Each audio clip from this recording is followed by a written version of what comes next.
চাদর মদিনার বাজারে বিক্রয় করা লাগবে না, কারণ ফাতেমারও মনে চায় না চাদরের মালিক আর একজনে হয়ে যাবে, আলীরও মনে চায় না চাদরের মালিক আর একজনে হয়ে যাবে, আমার বন্ধুরও মনে চায় না চাদরটা আর একজনের ঘরে চলে যাবে। তবে আমি আল্লাহ ওই ফাতেমার জন্য খাবারের ব্যবস্থা করব। তবে আমার বন্ধুকে বলে দাও, ওই যে মরুভূমির মধ্যে একটা মরা খেজুর গাছ দেখা যায়, আমার বন্ধু যদি ওই মরা খেজুর গাছের নিচে দাঁড়াইয়া যদি গাছের দিকে ইশারা করে ডাক দেয়, মরা গাছটা জিন্দা হইয়া তাজা খেজুর গুলো জমিনের মধ্যে পড়া শুরু হয়ে যাবে। এর নবীর উম্মতের দল, ওই নবীকেও কিন্তু আল্লাহ তাআলা খোদা দিয়া পরীক্ষা করেছেন। ওই নবীকে আল্লাহ অভাব অনটন দিয়ে তারপর পরীক্ষা করেছেন। মায়া নবী যুদ্ধের ময়দান থেকে বাড়ি হাজির, যখন যুদ্ধের ময়দানে যাইতো ফাতেমার সঙ্গে দেখা কইরা যাইতো, আবার যখন যুদ্ধের ময়দান থেকে আসতো সর্বপ্রথম ফাতেমার সঙ্গে দেখা করতাম। কিন্তু যুদ্ধের ময়দান থেকে আইসা ফাতেমার ঘরের কিনারায় দাঁড়াইয়া ডাক দিছে, ফাতেমা আমি তোর বাবা আসলাম, ঘরের দরজাটা খুলে দাও। ফাতেমা কোন আওয়াজ দেয় না। আবার মায়া নবী ডাক দিয়ে বলে, ফাতেমা ঘরের দরজাটা খুলে দাও, আমি তোর বাবা আসছি, কারণ তোর চেহারাটা একটু মন ভরে ভরে তারপরে আমি দেখব আমার দুইটা নাতি হাসান হোসেনকে আমি মন ভরে ভরে তারপরে দুইটা চক্ষু দিয়ে দেখব। ও ফাতেমা জলদি করে ঘরের দরজাটা খুলে দাও। ফাতেমা আওয়াজ দিয়ে বলে, আব্বা জান কেমন করে দরজা খুলবো? ও আব্বা জান আমার পরনের মধ্যে এমন কোন কাপড় নাই যে কাপড় পরিধান করে সতর ডেকে আপনার সামনে আসবো, তবে আমার পরনের মধ্যে যে কাপড় আছে এই কাপড় পরে আপনার সামনে আসা যাবে না। আমার নবীর দিলের মধ্যে বড় মায়া। আল্লাহর নবী ডাক দিয়া কয়, ফাতেমা আমার কাঁধে একটা চাদর আছে, চাদরটা আমি তোমাকে দিলাম, এই চাদর পরিধান করার পর তারপরে ঘরের দরজাটা খুলে দাও, কারণ আমি তোমার চেহারা না দেখলে আমার অন্তর ঠান্ডা হয় না। আমার নবী চাদরটা দেওয়ার পর ফাতেমা চাদরটা পরিধান করিয়া ঘরের দরজাটা খুলে দেয়। আমার নবী যখন ফাতেমার চেহারার দিকে তাকায়, নজর করে দেখতে পায় ফাতেমার চেহারাটা বড় মলিন দেখা যায়, ফাতেমার চেহারাটাও তো বড় শুকনা দেখা যায়। আমার নবী ডাক দিয়া কয়, ও ফাতেমা তুমি কি খাবার খাও না? তোমার চেহারাটা কেন শুকনা দেখা যায়? ফাতেমা চোখের পানি ছেড়ে দিয়ে কাঁদে আর বলে, আব্বা জান একদিন আর 2 দিন না 3 দিন হয়ে গেছে ঘরের চুলার মধ্যে আগুন জ্বালাইতে পারি না, আবার ঘরের মধ্যে এমন কোন খাবারের ব্যবস্থা নাই। হাসান হুসাইন যখন আইসা আমি মাকে বলে, মা খাবার দাও, ক্ষুধার জ্বালা সইতে পারি না, আমি মা হইয়া আমার সন্তান হাসান হোসেনকে খাবার দিতে পারি না। আব্বা জান আমার সন্তান যখন আমাকে মা বলে ডাক দেয় আর যখন বলে মা জলদি করে খাবার দাও, আমি মা খাবার দিতে পারি না। আমার 2টা সন্তানকে আমি বলি, যা বাবা খেলার মাঠে চলে যাও, আমি মা তোদের খাবারের ব্যবস্থা করব।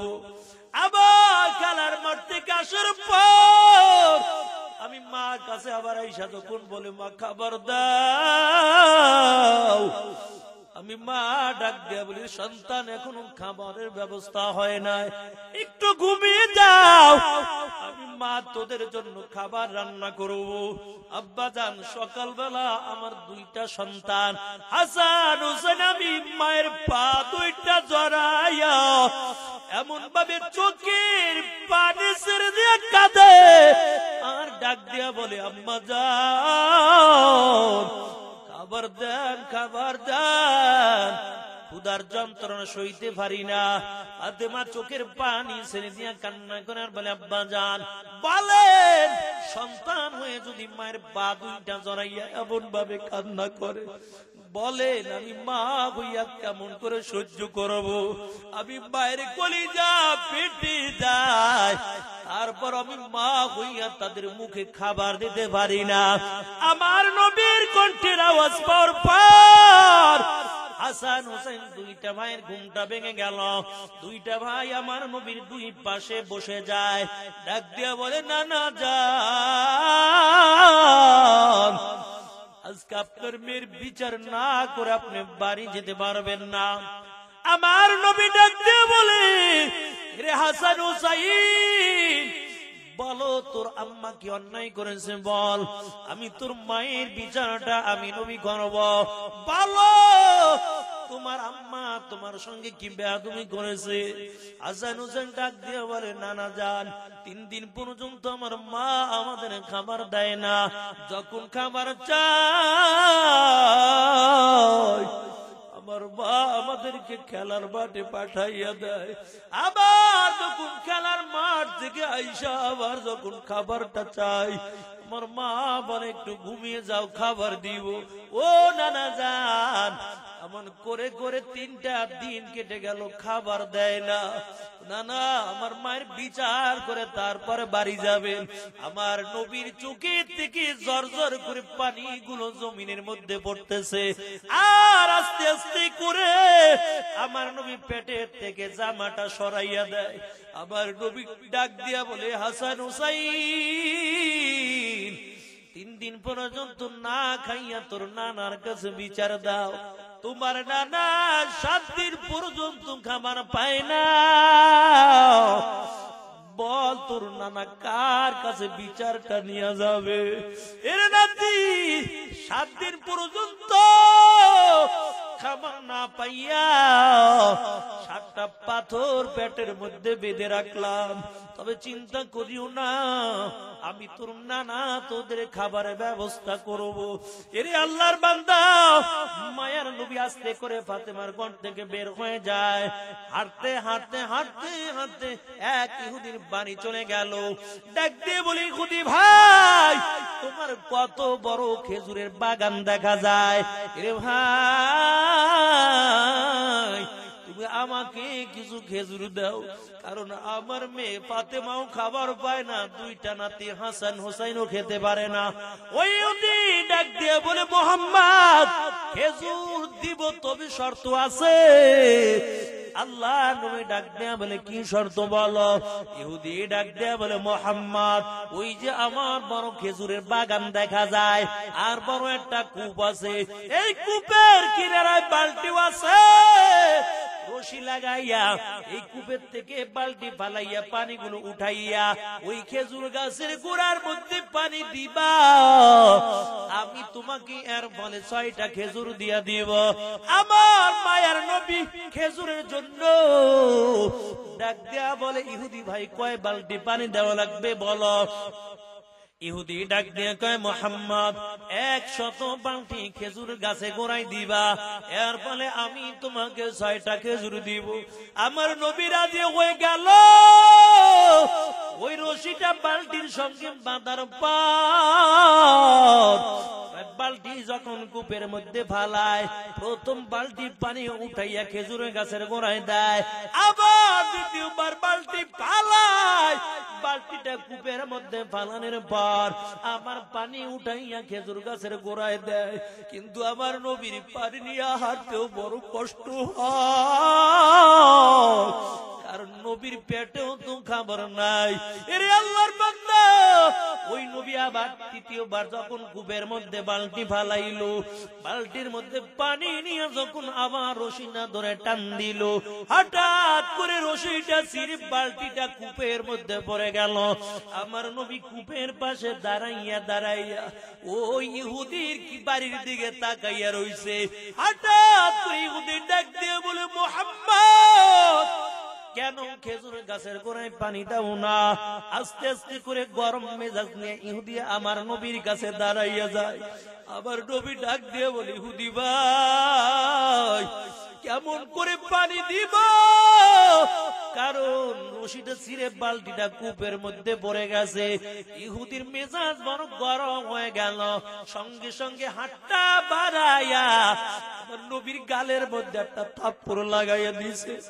এরে আল্লাহর বান্দা, আমার নবী ইহুদির হাতটা ধইরা কয়, ইহুদি ভাই, মনে হয় তুমি হাতের মধ্যে ব্যথা পাইছো। এরে ভাই, তবে কেমন করে আমি বালতি উঠাইব? ইহুদি থাপ্পড় দিয়া বলে, মুহাম্মদ, যতক্ষণ পর্যন্ত বালতি না উঠাইবা ততক্ষণ পর্যন্ত কূপের কিনার থেকে যেতে পারবা না। আল্লাহ ডাকতে বলে, জিবরাইল যাও, আমার বন্ধুর কাছে চলে যাও। আমার বন্ধুর গালের মধ্যে ইহুদি থাপ্পড় দিয়ে দিছে।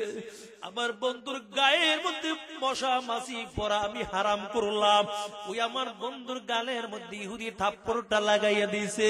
এরা জিবরাইল, জলদি করে যাও, আমার বন্ধুকে বলবা হাতটা কূপের মধ্যে বাড়াইতে। আর আমার বন্ধু যখন কূপের দিকে হাতটা বাড়াবে, সাথে সাথে বালতিটা কূপের থেকে উঠাইয়া আমার বন্ধুর হাতের মধ্যে জিবরাইল তুমি তুলে দিবা। এরে আল্লাহর বান্দা, জিবরাইল আমিন আয়েশা ডাক দিয়া বলে, ও পয়গম্বর, আপনি হাতটা কূপের মধ্যে বানাইয়া দেন, আপনার কাজ হলো চেষ্টা করা। আমার নবী যখন কূপের দিকে হাতটা বাড়ায়, জিবরাইল বালতিটা উঠাইয়া আমার নবীর হাতের মধ্যে দিয়া দেয়। ওই বালতি নিয়ে আবার ইহুদির গড়ির কিনারায় হাজির। ডাক দিয়ে বলি, ইহুদি ভাই, তোমার বালতি নাও, আর আমাকে কিছু খাবার ব্যবস্থা করে দাও। ইহুদি 2টা খেজুর দিয়া দেয়। এ মুহাম্মদ, যাও যাও, খেজুর 2টা নিয়ে আবার যখন ফাতেমার ঘরের কিনারায় দাঁড়াইয়া যায়।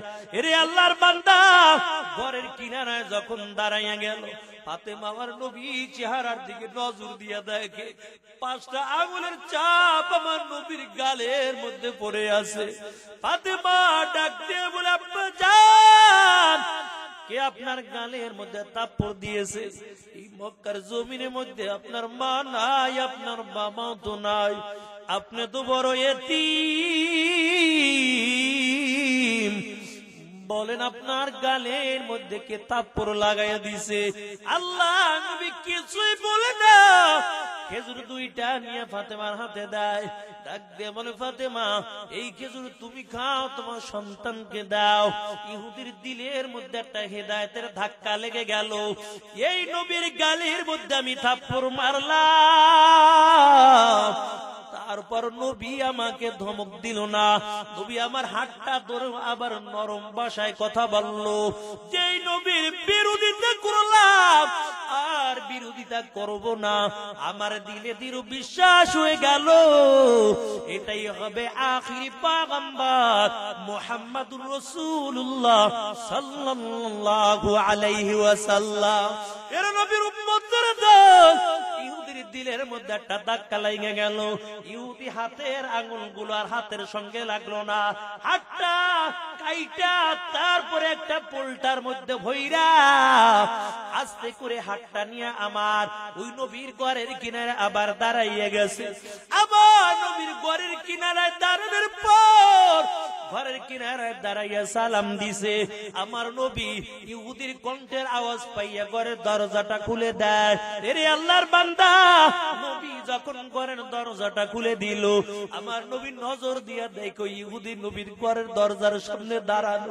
আমার নবী ডাক দিয়ে বলে, ইহুদি ভাই, মনে হয় তোমার দিলের মধ্যে কষ্ট পাইছো, তুমি আমাকে মাফ করে দাও। ইহুদি ডাক দিয়ে বলে, ও পয়গম্বর, আমার দিলের মধ্যে কষ্ট পাই নাই, তবে হাতটা দিয়ে আপনার গালের মধ্যে থাপ্পড় দিয়েছিলাম, এই হাতের আঙুলগুলো আমার হাতের সঙ্গে আমি রাখি নাই, হাতটা কাইটা পোলটা বইরা আপনার কাছে আনলাম। ও নবী আমার, তবে আমাকে কালিমা পড়াইয়া মুসলমান বানাইয়া দেন, আর দেরি করবেন না। আমার নবী ডাক দেয়া কয়, ইহুদি ভাই, কেন তুমি হাতটা শরীর থেকে আলাদা করলা? ও ইহুদি ডাক দিয়ে বলে, ও পয়গম্বর, এই আঙুলগুলো আপনার গালের মধ্যে লেগেছে, এই আঙুল আর আমার শরীরের সঙ্গে লাগাইতে চাই না। আমার নবী মুখের থেকে একটু লালা নেওয়ার পর ওই জায়গার মধ্যে লালা লাগাইয়া হাতটা যখন আগের মতো ধরলো, এই হাতটা আগের মতো আবার সুন্দর করে লেগে যায়। তারপর নবী বদদুয়া দেয় না, তারপর নবী মেজাজ গরম করে না। এর নবীর উম্মতের দল, কারণ আমার নবী তো ছিল বড় এতিম, এটাও কিন্তু একটা এতিমখানা। আমার নবী জানাইয়া দেয়, আমিও তো ছিলাম একজন এতিম, তবে দুনিয়ার উম্মতদেরকে জানাইয়া দেই, ও উম্মতের দল, একটা এতিমের মাথার উপর যখন হাতটা বুলাইয়া দিবা, তোমার হাতের নিচের মধ্যে যতগুলো পশম থাকবে তত নেকিগুলো আল্লাহ ওই বান্দার আমলনামার মধ্যে দান করে দিবে। তবে হেদায়েত কিন্তু সবার কপালে হবে না। আল্লাহ যারা পছন্দ করবে আল্লাহ তাদের হেদায়েতের মালাটা পরাইয়ে দিবে। আল্লাহ যাকে পছন্দ করবে আল্লাহ তাকে হেদায়েতের মালা পরাইয়া দিবে। তবে জানি না কার কপালে জানি আল্লাহ জান্নাত লেখা রাখছে, কার জানি আজকে মাহফিল বুঝি শেষ মাহফিল হয়ে যায়, কার জন্য জানি আজকে এই মোনাজাত শেষ মোনাজাত হয়ে যায়।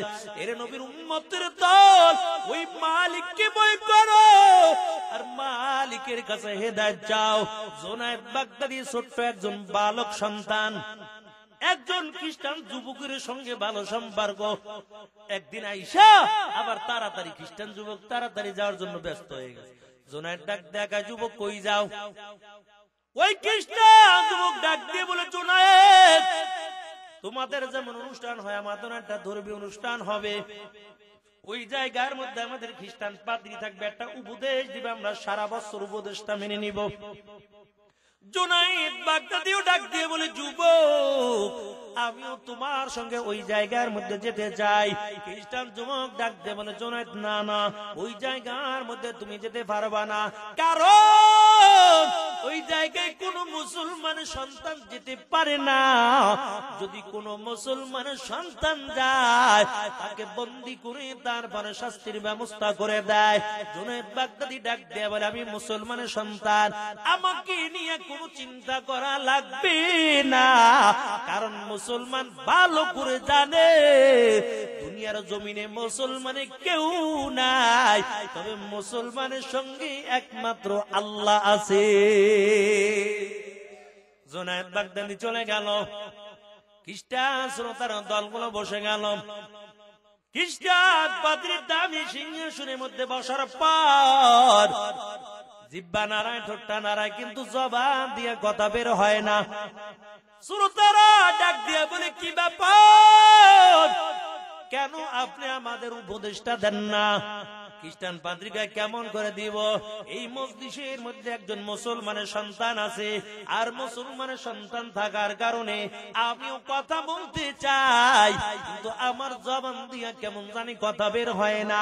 শ্রোতারা ডাক দিয়ে বলে, কই মুসলমানের সন্তান কই, একটু দেখাইয়া দেন, আমরা তাকে বন্দী করে শাস্তির ব্যবস্থা করব।